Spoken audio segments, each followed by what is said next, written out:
I used to believe that love was something you had to earn, like a prize for being good enough.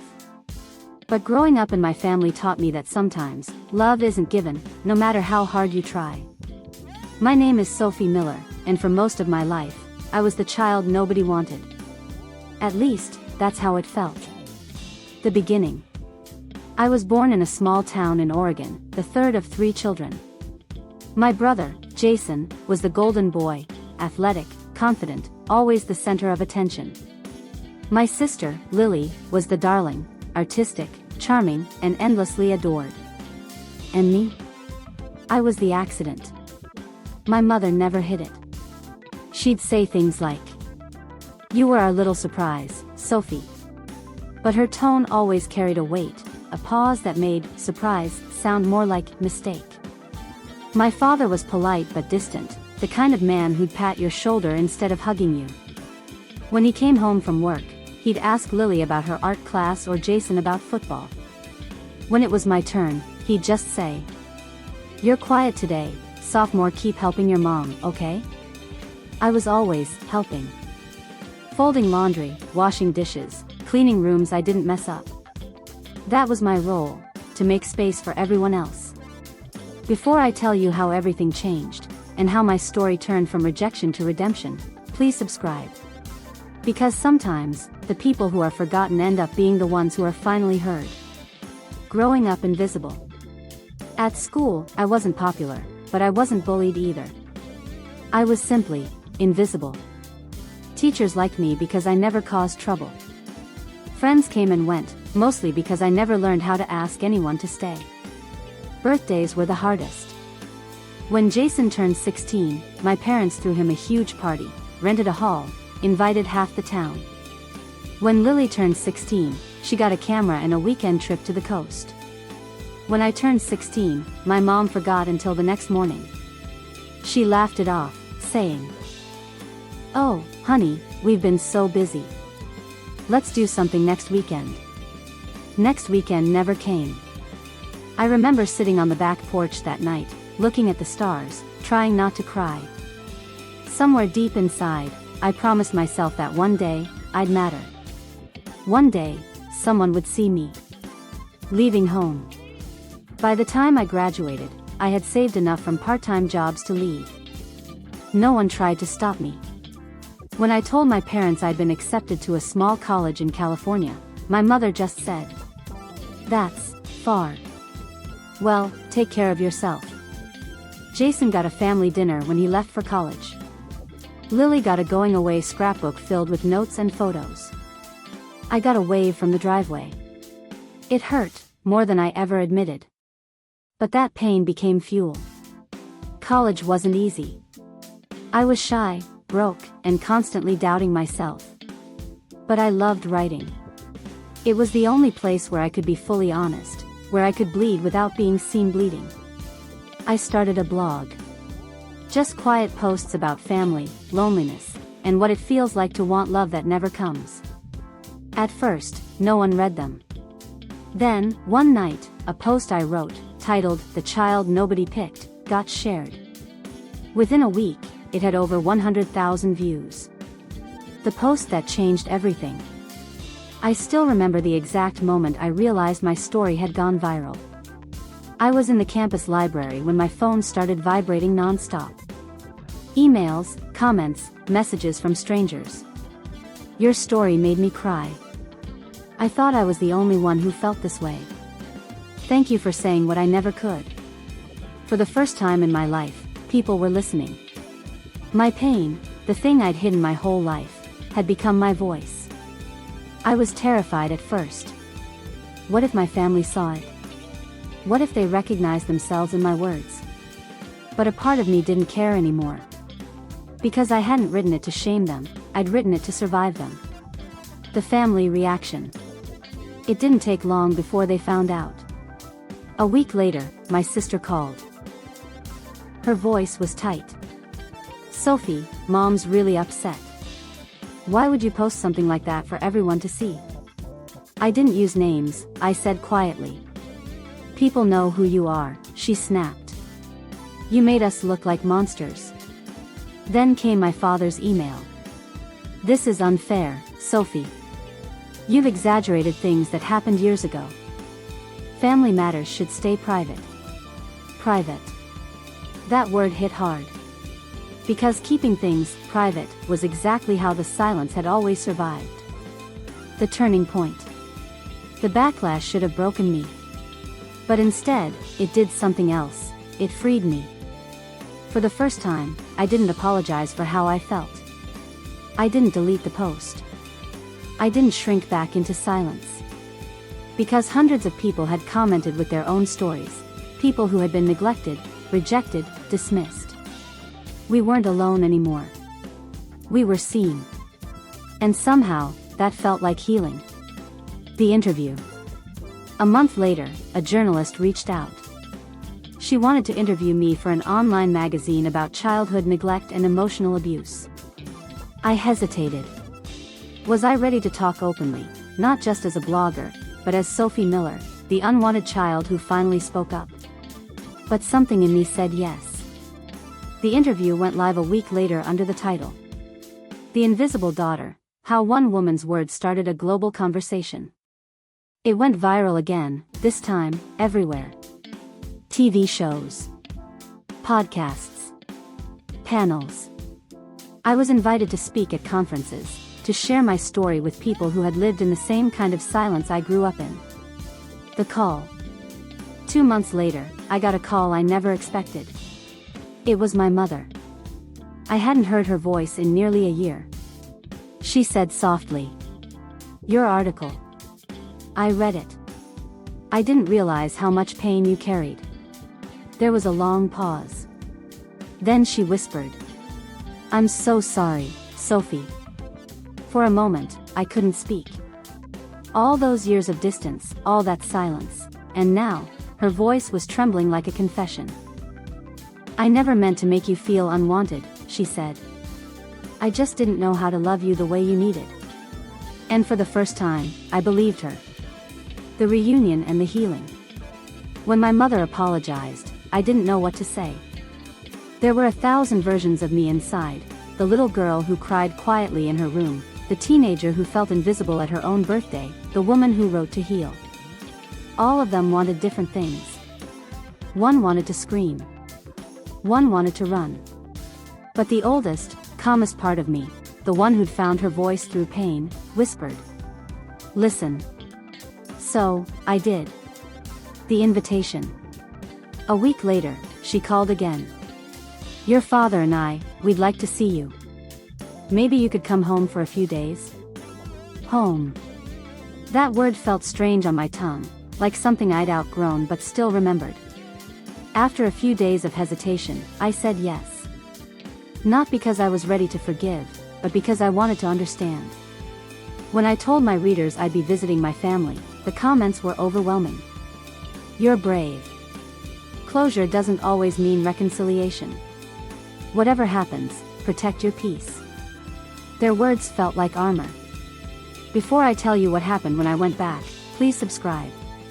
Because sometimes, the journey back home isn't about changing the past. It's about finding out who you've become since you left it. The drive back. I hadn't been to my hometown in nearly 5 years.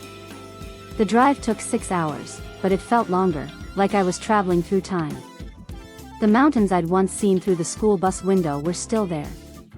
The gas station on the corner still had the same faded, "Welcome Home" sign. As I turned onto the familiar street, my heart raced. There it was, the Miller house. White siding, blue shutters, perfectly trimmed hedges. From the outside, it looked like the picture of normalcy. Inside, it had once felt like a museum, beautiful, but cold. The first moment. My mother opened the door before I could knock. She looked older. Her hair had more silver, her eyes softer. "Sophie," she said quietly. And for the first time, there wasn't hesitation in her tone. She just said my name. She pulled me into a hug. It was awkward at first, like hugging a stranger who knew your secrets. But then something gave way. And I let her. When we pulled apart, I saw tears in her eyes. You look just like your grandmother, she said softly. She was strong too. My father appeared behind her, hands in his pockets. He looked unsure. But then he stepped forward and said, "You came." "I did," I replied. And that was enough. The dinner. They'd made all my favorite foods, the same ones they never noticed I liked as a child. Homemade lasagna. Garlic bread. Apple pie. We sat around the table like a family playing a familiar scene after years of silence. At first, no one spoke. Then my mother took a deep breath. "Sophie, I read every word of your story," she said. "It hurt. But it was true. I didn't see you the way I should have." My father nodded. We were so focused on doing things right, keeping up appearances, making sure Jason and Lily stayed on track, we forgot the one thing that mattered. I swallowed hard. "Love?" He nodded. "Yes." For a moment, none of us moved. The air felt heavy with the weight of everything that had been unsaid for decades. Then my mother reached across the table, her hand trembling. "I can't change what we did. But I can try to make sure you never feel unwanted again." The walk. After dinner, I walked to the backyard, the same yard where I used to sit and stare at the stars as a teenager. My father joined me quietly. "You were always out here," he said. "I thought you just liked the quiet." "I liked being away from everything," I admitted. He sighed. "I thought I was giving you space. But maybe I was giving you loneliness." That was the closest thing to an apology I'd ever heard from him. And somehow, it was enough. We stood there in silence, two people who'd spent years not talking, finally learning how to. The old bedroom. Later that night, my mother showed me my old room. It was spotless, like a museum exhibit titled "The Childhood We Pretend Was Happy."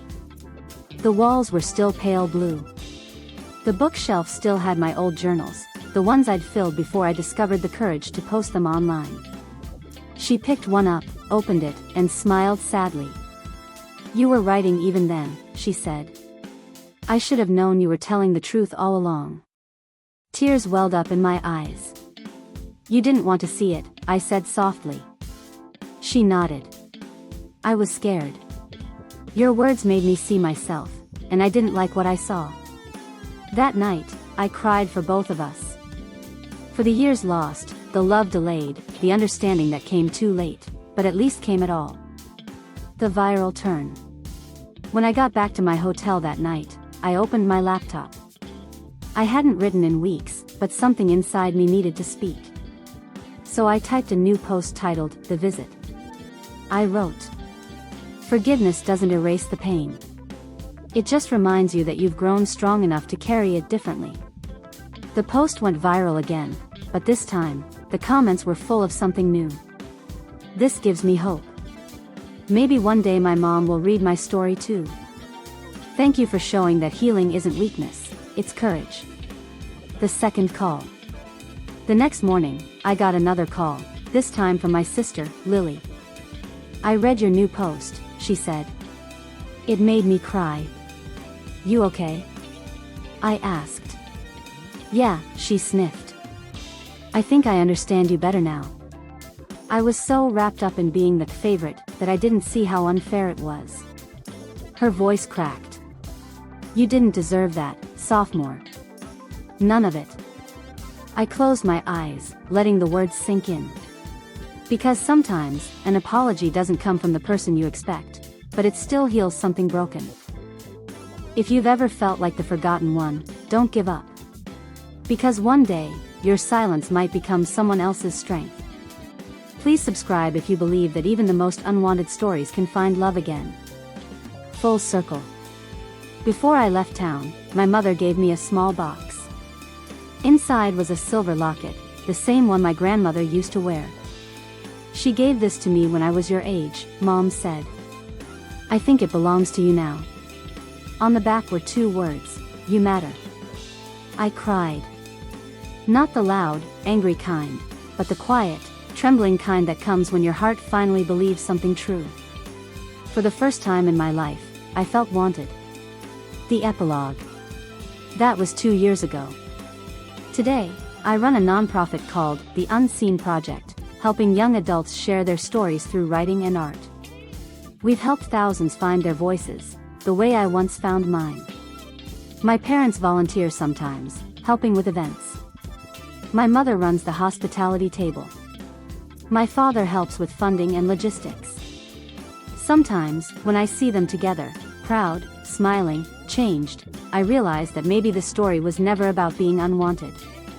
It was about being unseen, until I decided to shine anyway. If you've ever felt like you didn't belong, I want you to remember this. You don't have to be chosen to be worthy. You don't need permission to matter. Sometimes, the world has to lose you before it realizes what it had all along. My name is Sophie Miller, and I was the unwanted child. But today, I'm proof that even forgotten stories can find their way home. The legacy of the unwanted. People say the internet forgets fast. But somehow, my story didn't. Months turned into years, and the Unseen Project grew beyond anything I could have imagined. What began as a blog post written by a lonely college student had become a movement, a space where people could write, speak, and finally be heard. We received letters from everywhere: Brazil, India, Japan, South Africa. Some were just a few words. Thank you for helping me forgive my parents. Others were whole pages of pain finally released into light. Every story mattered. Every voice carried a piece of healing. And somewhere in that chorus of shared humanity, I found the one thing I'd been searching for my entire life: belonging. The talk that changed everything. One evening, I was invited to speak at a global mental health conference in Seattle. Thousands of people filled the hall: therapists, writers, survivors, families. I walked on stage, trembling but steady.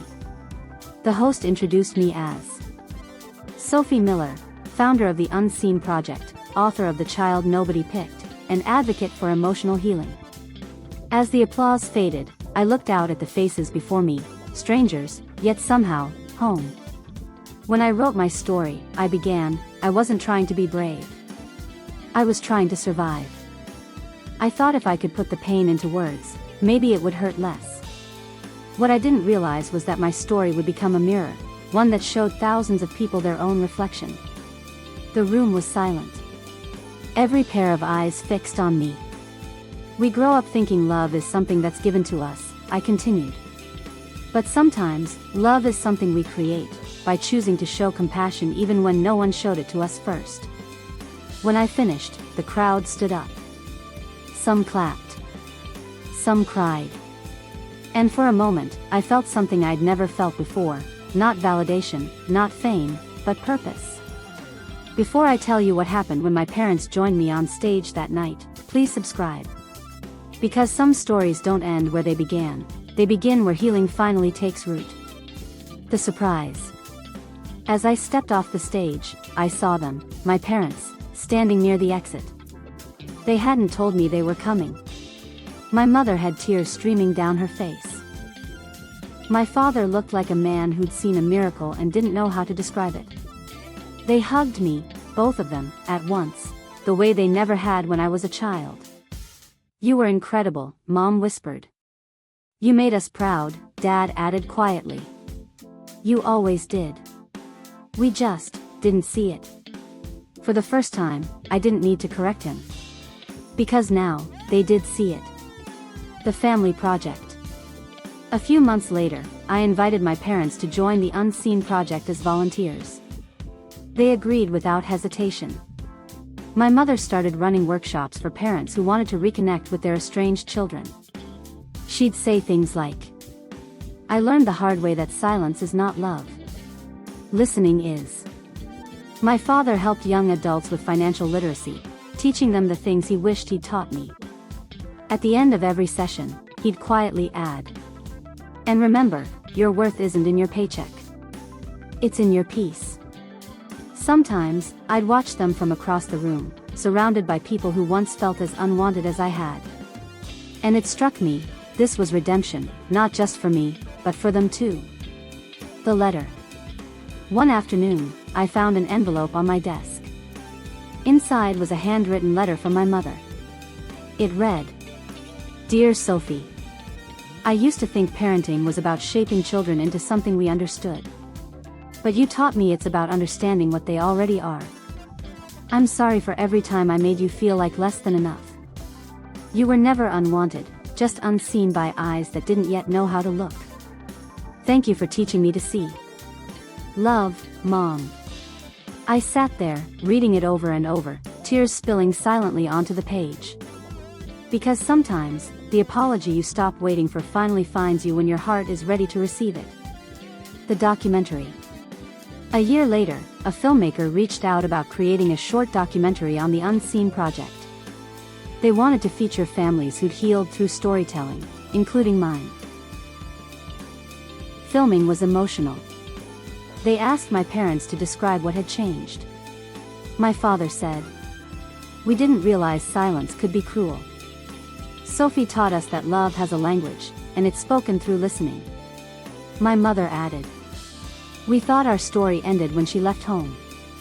We didn't know it was just beginning." When the documentary premiered online, it reached millions of views within a week. Comments poured in from around the world. This healed something in me. I called my mom after watching this. "Your story saved my family." And that's when I realized, the story of the unwanted child had become a story of global healing. Full circle. A few months after the documentary, I visited my hometown again. This time, it wasn't for closure, it was for peace. My father met me at the front porch with a smile.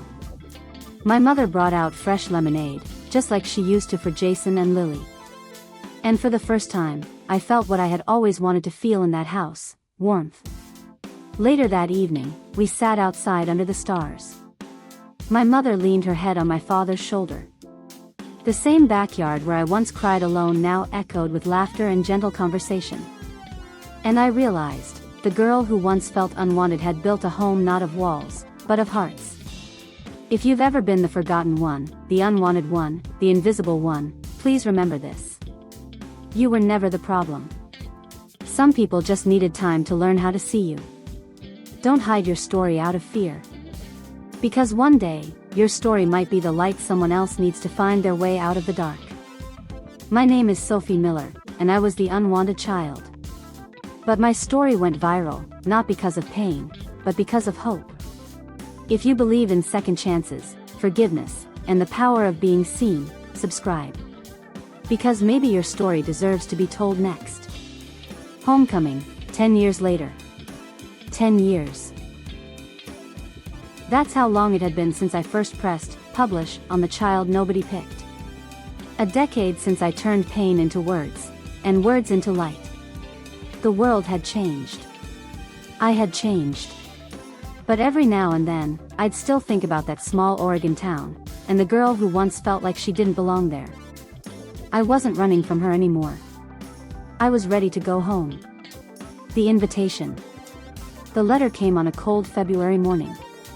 It was from Crestwood High, my old school. Dear Ms. Miller, we are proud to invite you as a keynote speaker for this year's graduation ceremony. Your journey from student to author and advocate has inspired countless people, and we believe your message would mean the world to our students. I stared at it for a long time. Crestwood. The place where I learned to write quietly so no one would notice me. Where I spent lunches in the library because the cafeteria felt too loud for someone no one wanted to sit beside. And now they wanted me back, not as the invisible girl, but as the voice they once overlooked. I smiled and whispered, "All right, let's go home." Before I tell you how that homecoming changed everything, please subscribe.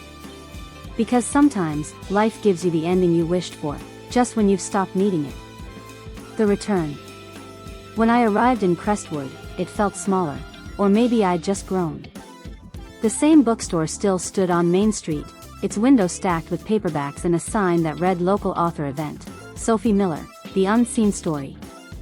I stopped and stared. My name. In that window.